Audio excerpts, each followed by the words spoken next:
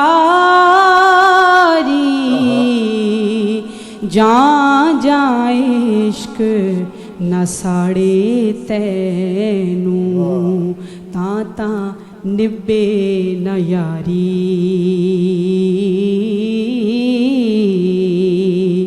کامل عشق خدایا بخشی غیر ولوں مکھ موڑا ہکو جانا ہکو تکاں ہکو آکھاں لوڑا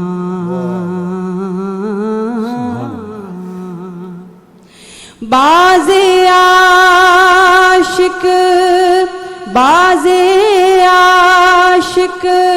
سن ہن تک زندے